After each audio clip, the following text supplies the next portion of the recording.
Now this right here will be an interesting situation. I'm going to show you guys something, and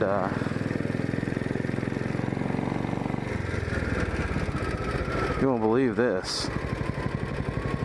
So I'm getting ready to ride by one of the biggest Catholic churches here in Tucson, at the corner of Stone and Ochoa. So if anybody does want to Google or stalk where I'm going, but this is St. Augustine Cathedral, and it's really built after the Spanish colonial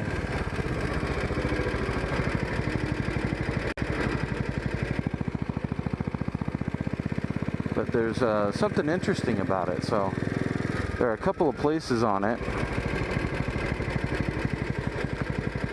that are falling apart, and they're part of the original St. Augustine's. Now, the church itself doesn't have the money to pay for the repairs, so they've let it get dilapidated, and they don't have a great interest in preserving this old section. It's not usable or anything like that, so they've let it get dilapidated. Now, the city has come along, the city of Tucson, and all their wonderful knowledge, has come along and decided that it is a historical mark, and they want the church to preserve it. So now it cannot be torn down. However, nobody has the money to preserve it. The city has said that that the church has to preserve it, because there it is right there. There's the dilapidated part of the building. You see, it's been wrapped in tarps to protect it from the rain, and it's actually got iron supports that have been bolted to the side to hold it up, because part of the wall has collapsed during the monsoons. And again, you can see some of the old adobe wall in there.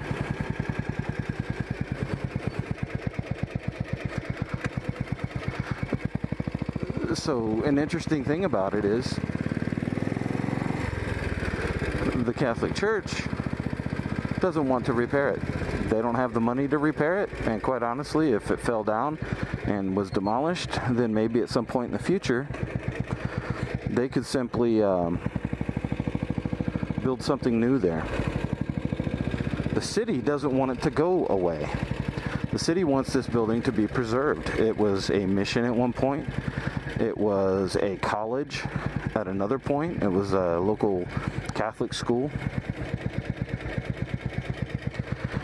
And the city wants it to be preserved, but the city doesn't want to pay for the preservation. And what's even funnier is that the Catholic Church has no interest in giving up the property to be annexed by the city of Tucson, so the city of Tucson can sooner or later get a grant or whatever and preserve it. So the Marist College building, part of the St. Augustine Catholic Church here, the Diocese of St. Augustine, sits here eroding, history crumbling off of it daily. The city paid, I think it was just under $1 million to wrap these tarps around the corners and put up these support structures to keep the walls from collapsing. And no one can figure out why we're spending money on something that the property owners don't want. And quite honestly, I don't understand it either. You know, they don't see the value in it. The city wants to declare that there's value in it, but doesn't want to pay for the renovations. So this is the impasse right here. And they'll have to pass another bond measure to pay for updating the tarps and supporting it some more if it starts to fall apart again.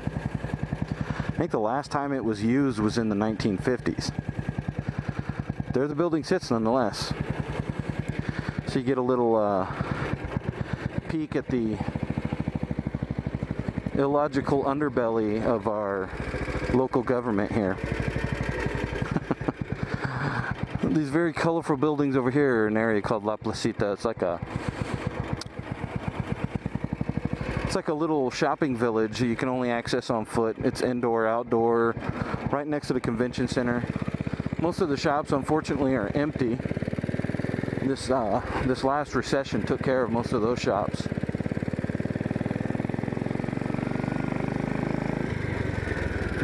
So anyway, that's my little tour of the Tucson area. Tucson downtown, El Presidio, along with a little bit of dysfunctional city politics. So thanks for riding along with me this morning.